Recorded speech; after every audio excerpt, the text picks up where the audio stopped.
So like I mentioned, Christopher, a lot of these are just questions to kind of allow the voters to get to know you because, you know, it's coming up fast and a lot of people don't know all the candidates and we want to give everybody an opportunity to get their voice heard. So the first question, it's very, very basic questions, again, pretty general questions. And the first one is, in your first 90 days, how do you see the city of Madison changing if you're elected mayor of Madison?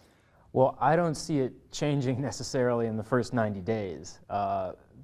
I'm going to need to take some time to adjust to the new environment, of course, and it's going to be a lot of, talking to the people who are already in it and kind of getting up to speed with everything. And there's a lot to do in the city, and that lot that's going on. And there's a lot of programs that we have in place, and they will need to be reviewed. I'm sure that I'm going to keep the vast majority of them going because we've done a lot to really engage our citizens and to create a great sense of our culture. And I want to continue that. I want to work on that which has been put in place before, build on what Paul has done, and so that's what the first 90 days. So maybe, that is kind of a tough question, the first 90 days. But maybe a better way to ask that, and I didn't do a great job of it, would be to say, what's maybe the first thing you're really looking forward to doing, and if you were lucky enough to get that position?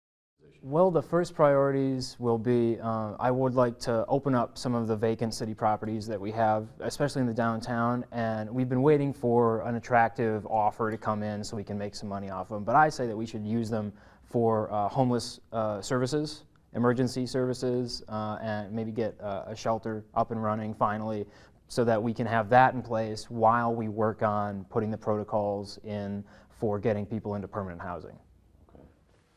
What do Madison voters, and you're kind of an outsider, and I think you've even embraced that role, that you're not somebody that's been in an elected office in Madison or Dane County previously. What do Madison voters not know about you that is something you really want them to know about you? Well, the media has been pretty good so far. The coverage has been good with Smiths and Cap Times and the Wisconsin State Journal. But I think that we need to talk a little bit about this kind of good cop, bad cop game that the Democrats and Republicans are playing. And they're really shortchanging the American people with their continued support of major corporations, Wall Street, Monsanto Corporation, all these big players. They're running interference, and they've got everyone kind of jumping between one extreme and the other extreme. And all that does is really paralyze the political dialogue and our social projects that need to go forward. So we need to start thinking outside of that dichotomy. And I think that my candidacy represents an opportunity to do that. I haven't been aligned with the Democratic Party, unlike all of the other candidates, and I don't respect much of what they're doing now. In the last election cycle, they ran off of their name alone, and they think that people are so uninformed or unwilling to participate that doing that will win them an election. And it's arrogant, and it's talking down to people. And you need to meet people where they are. You need to meet them on the ground. All right. Well, what is Madison's role in kind of being a leader in Wisconsin, governing Wisconsin, and maybe setting an example? I don't know if that's a good word to use. That's a great question, because Madison, we are the powerhouse, the economic powerhouse in the heart of Wisconsin. Like we are responsible for like 30% of the GDP of the entire state, and it's not really it's not a fact that gets brought up all that often.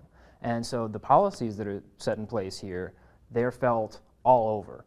And I would say that the things that happen here in Madison even have a global impact. I mean, we saw with the uprising in 2011 that was felt in New York, I don't know, Egypt, maybe had its own thing going on, but of course people were talking about the parallels between what was happening there and what was happening here. And so I think that this is a special place, not just geographically, but really we are poised to lead the region and the country in a sustainable infrastructure, self-sufficiency, and I think that the public banking model that I've been talking about is another way that we can really take the forefront position. Okay. This is kind of a really broad, general, big picture question that somebody submitted to me to ask, and maybe I can tweak it a bit, but it's what is the greatest day of your life? Maybe another way to phrase that is, what is a great thing that you kind of can look back on in your experiences that are, obviously help you and give you a kind of something to push off on as you try to become mayor? What's kind of a great accomplishment in your repertoire? So to speak? Well, that's a good question. That's the first time I've ever been asked that. There's been a lot of great days. Somebody asked me a few, I don't know, maybe 10 days ago, maybe more than that, but they asked me, what do you love to do?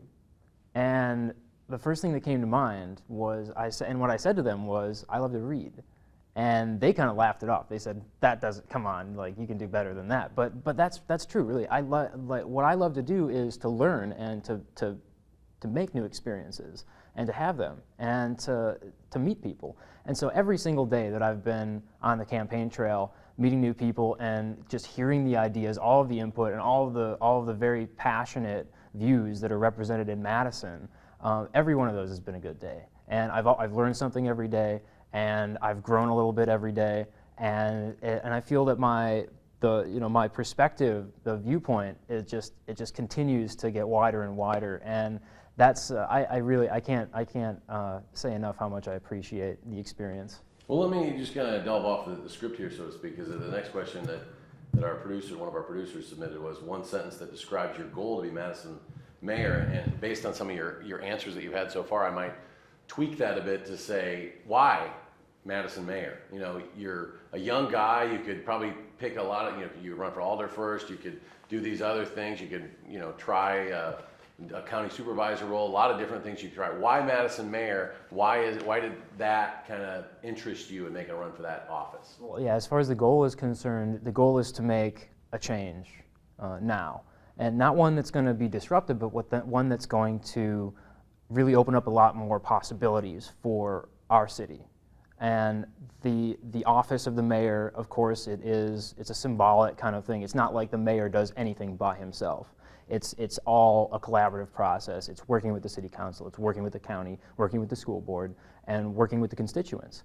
And there are so many people right now who feel that their voice isn't being heard.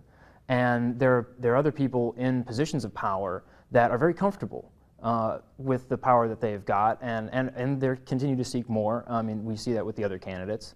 And I think that the changes that I have in mind for the city and the reasons that I would like to see them, I mean, I've been living as a lot of people in the city are right now. I mean, there's this massive gap in income and wealth and access. And so I've been looking for that change, and I've been trying to think of ways how we can restructure things and realize a new kind of social order, and one that is much more, has a much more even distribution of power and opportunity. And so that's what I'm trying to bring forth. And it's really, as I've said it before, my candidacy, not having made all of those connections already, not having the pre-existing connections made and the inroads in City Hall and in the business community, this is an opportunity for Madison to really decide collectively what our identity is going to be, what kind of character our city has, and how we want to preserve that moving forward, and how what we want it to look like in a few years. And I'm thinking about the next generation. I'm thinking about my children and my grandchildren. Like, this is a wonderful place now to live, and we want to keep it so that everyone can enjoy the same opportunities and the same really flavor that makes Madison special. All right.